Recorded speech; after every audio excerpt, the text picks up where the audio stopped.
In this video, I tell you about the murder of Alianna DeFreeze, who was killed on her way to school.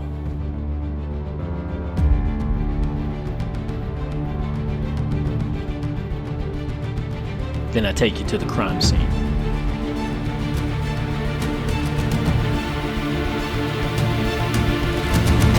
Welcome to True Crime Beyond.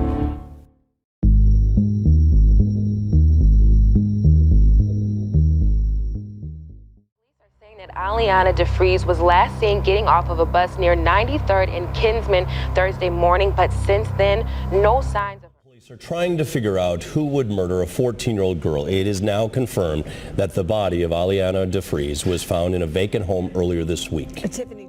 On the 26th of January 2017, Denisha Cooper expected to see her daughter, 14-year-old Alianna DeFreeze, walk through the front door of their Cleveland home at 4 p.m. that afternoon. She left early that morning as she had an early class at school. When Alianna wasn't home at 4 p.m., Denisha called the school to ask if Alianna was still there. They informed her that she didn't show up for classes that day. Denisha was extremely worried. Alianna had a developmental disorder and would not have gone anywhere that she wasn't supposed to go. Alianna left for school that morning to get on the 6:45 a.m. bus on East 149th Street north of Kinsman Avenue. So where did she go after she left the house that morning? Denisha reported Alianna missing to the police. As with all missing child cases, time is crucial, especially since Alianna was thought to be at school all day. The school, despite Alianna never missing a day before without prior notice, never notified Denisha that she wasn't at classes all day. The search for Alianna began 10 hours after she was last seen. Once the police established that Alianna rode the bus to school, they obtained surveillance video from the Transit Authority in a bid to try to track Alianna's movement. Alianna got onto the RTA bus at about 6:45 on East 149th Street north of Kinsman Avenue and is seen getting off that bus at East 93rd and Kinsman Avenue to switch bus routes. At that point, she was only about a half a mile from her school. Alianna is seen on surveillance video getting onto the second bus at East 93rd and Kinsman Avenue for the last leg of her commute. What they notice next on the video is that she gets off of the bus at East 93rd and Bessemer Avenue, which is 2 stops sooner than the stop for her school. The police began searching for surveillance cameras in the area of where Alianna got off the bus and found a camera outside of a church not far from the stop that Alianna got off. What they saw on the video was startling. They saw images of Alianna walking down the sidewalk in front of the church, walking away from the direction of her school and across the street from the bus stop. As the video continues, it shows her walking towards the end of the church parking lot. And as she continues, there's an image in the video of a man standing at the corner up against the property fence. Alianna is shown noticing this man, pausing, and then abruptly taking a deliberate step backwards as if he said something to her that shocked or surprised her. She proceeds to continue walking past the man, but the video shows that the man begins to follow her.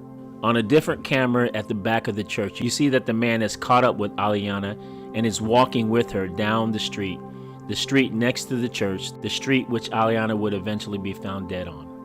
Surveillance video established the person of interest that the police needed to identify. The police look at a video from earlier that morning to see if they can capture this man near the church and see if they can find out where the man came from.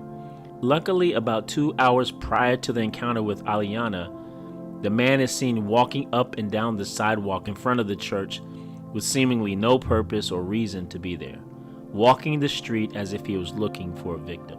Police searched Fuller Street and came to an abandoned house. They saw that the door was open and entered. The house had no electricity and they had to bring in light so they could see. When they entered the house, they saw bloody footprints and smear stains of blood throughout the house.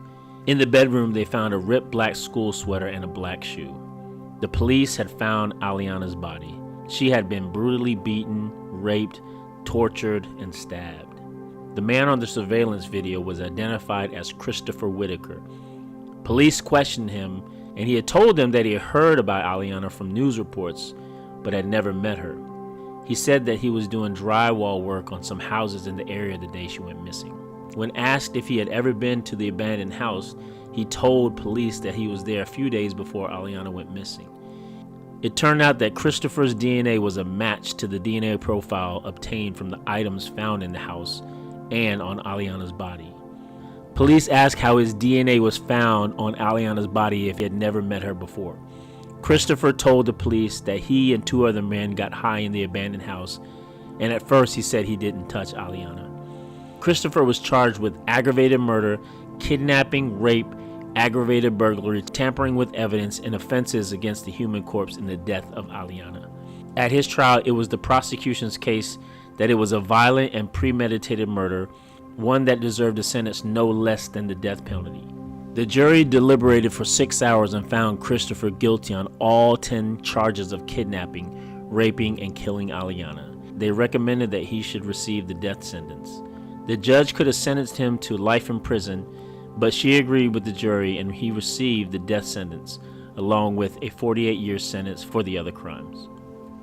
This murder case is one that really haunted the city of Cleveland, and by all accounts, it was a gut punch to the community. The crime scene is one that is very familiar to a lot of bigger cities with a lot of blight and a lot of abandoned houses, places where these crimes can take place without anybody's notice. So as we look into the video, we look into the crime scene. We'll look at how strange and how devastating the crime was.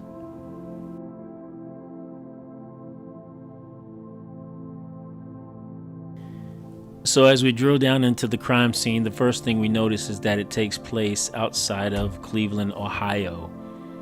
And to the southeast part of Cleveland, Ohio, the downtown area, is this place called Kinsman. And this is Kinsman right here. And really, the crime area, the crime scene took place on what's, I guess, referred to as South Kinsman, in this area right in here. This is actually mostly where the story takes place, because this is where Alianna got off the first bus and got onto the second bus and then gets off the second bus. And of course, the murder scene takes place not far from there. This is also the area where her school is located at, where she should have got off on this bus stop right here. But, this is South Kinsman. And, what's unfortunate about this area, it's very old. It's, houses in this area have been around, 100 years. It's, these houses were built around the turn of the century, 1900, 1910, 1920.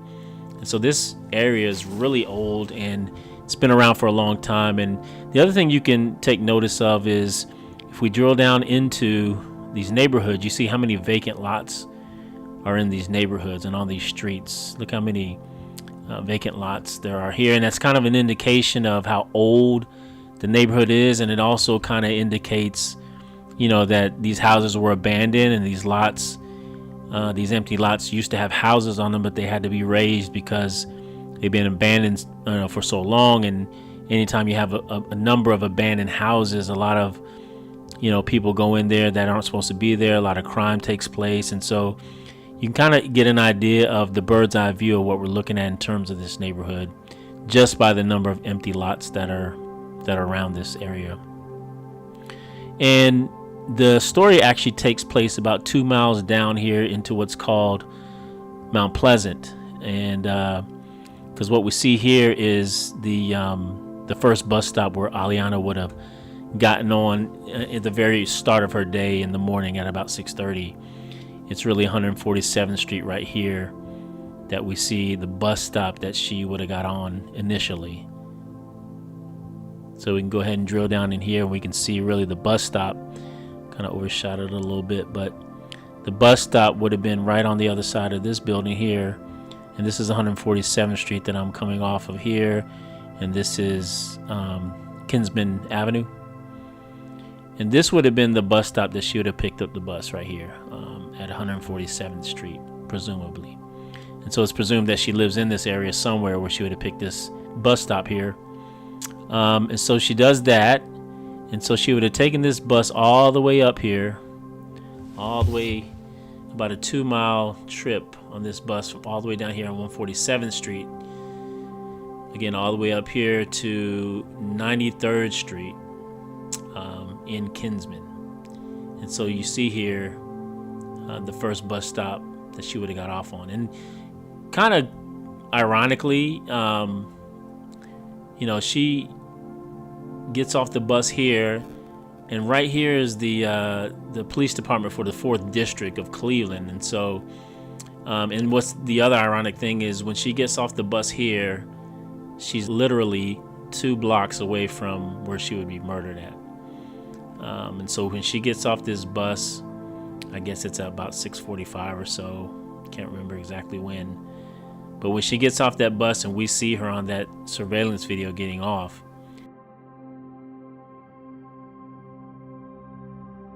she's literally probably about 30 minutes from being abducted and killed, which is kind of hard to think about. But so she gets off at this bus station right here. She walks across the street.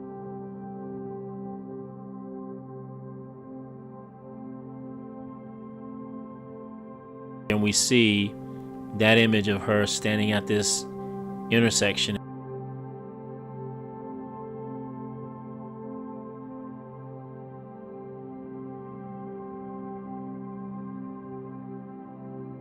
And getting ready to come over here to pick up the second bus, which would take her towards her school. And so we'll kind of drill down and kind of see what that looks like from the street view.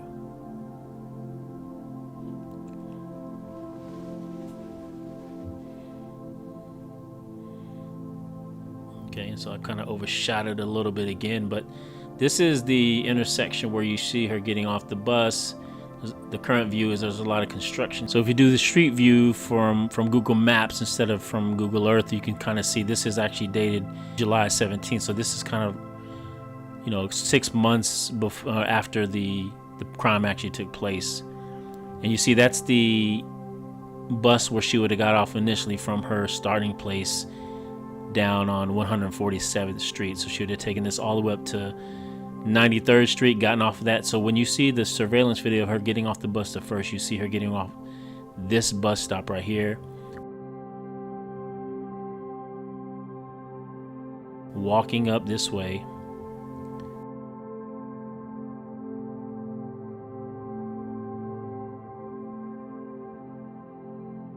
crossing the street, and standing really right at this intersection. As the bus starts to go by, you see her at this intersection right here.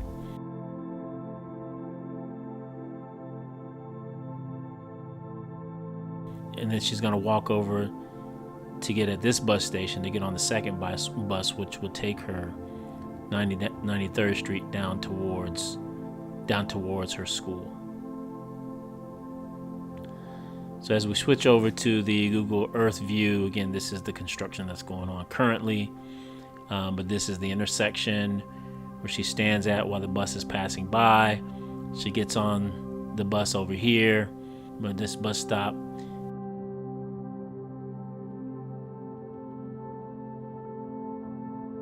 Even though you can't see it right now. And she takes this bus all the way down here. And again, she gets off, instead of getting off on the bus near her school, she gets off 2 stops prior on Bessemer Street. So that's the bus stop right there, where she gets on the second bus, takes the bus all the way down here to this bus stop right here, which is on Bessemer and 93rd. Where she should have gotten off of was 2 bus stops later, which would then been this 5th bus stop, and then that's her school right there. And so she had walked right across the street from here over here to her school. But obviously that was not the case, and so instead she gets off on Bessemer Street, further down. Right here she gets off on Bessemer Street, which is down here.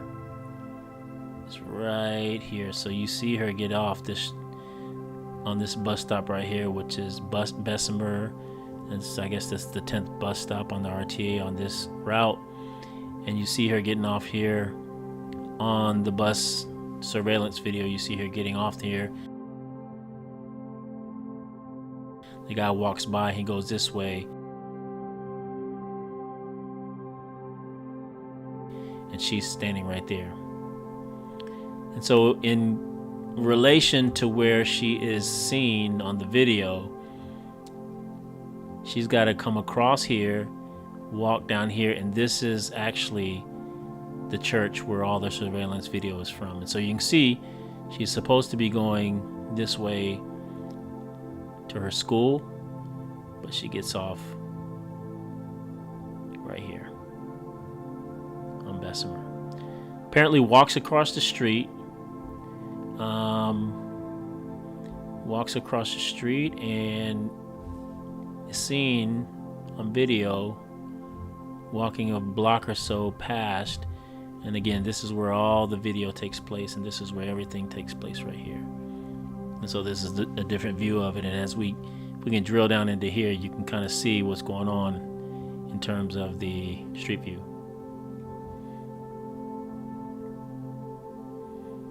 And so here's the church, and you can see this very distinctly. This fence here and this guardrail going up here, and this is actually the security camera that we see Alianna on, walking down here, away from the school.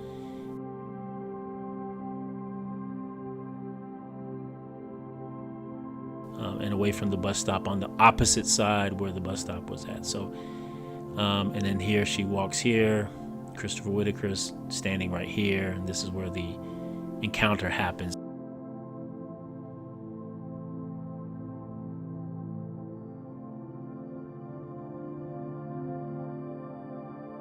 And so, it's interesting, how it was explained in the episode is that she was disoriented. It was, dark outside. It was very early in the morning, but I just don't understand what was going on, why she got off her bus 2 bus stops early. And not only that, but I would have imagined if she got off on this and she was just disoriented or whatever and didn't really kind of know where she was at. I mean, I'm assuming she had done this many times in the past. Maybe I'm wrong about that, but she would have seen that her school's not there. Maybe she would have, I don't know, maybe hopefully had the wherewithal to kind of figure out she got off too early, but I'm not sure. I mean, it's just a very strange situation where she actually would have to have walked across the street and even walked further down to some place where she probably was just unfamiliar with. And so I'm not really even sure why she's in this area. It's just really a mystery. Was she actually looking for somebody else?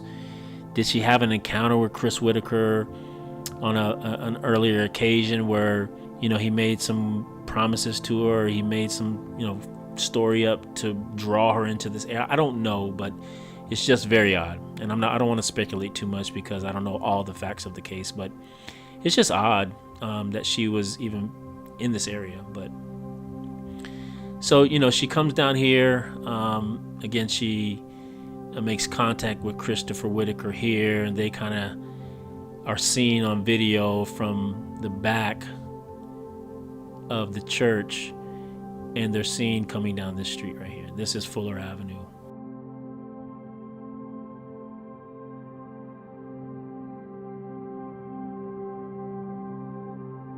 Where they're seen kind of coming all the way down here. And at this point in time, Christopher Whitaker has, her by the arm and is kind of walking her down here to what would ultimately be the crime scene here. And obviously there's nothing here, right? There's no house here in the current view, and that's because they tore it down. About a year after this crime took place, there was a lot of support in the community to take this house down after what had happened. And so when you see the house in the video and in some of the pictures, this is really the landmark here, this red fire hydrant.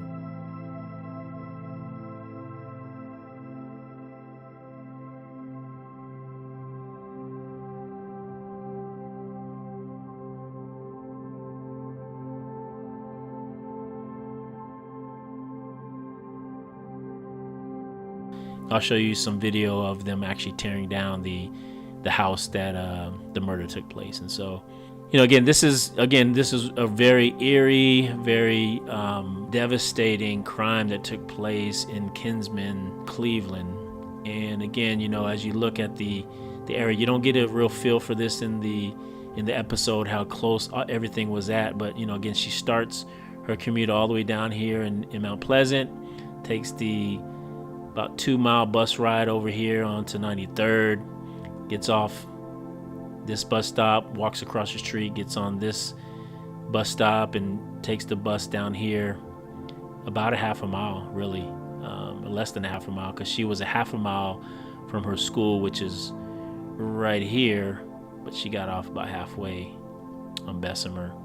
Gets off on Bessemer, somehow at some point in time walks across the street, walks down this sidewalk here, and in front of this church, again, comes in contact with Christopher Whitaker here, and he ultimately takes her down here where she is killed.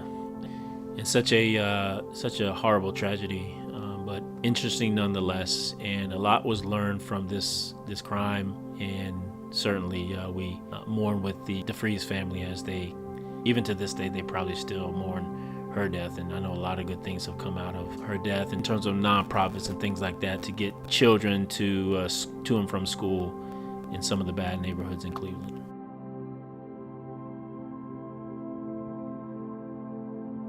The DeFreeze family expressed anger and disappointment that it took so long to tear this home down. Tonight, they're grateful that it's no longer a place anyone else can be harmed. This house being torn down is a symbol that we can begin a little bit to be a little bit safer.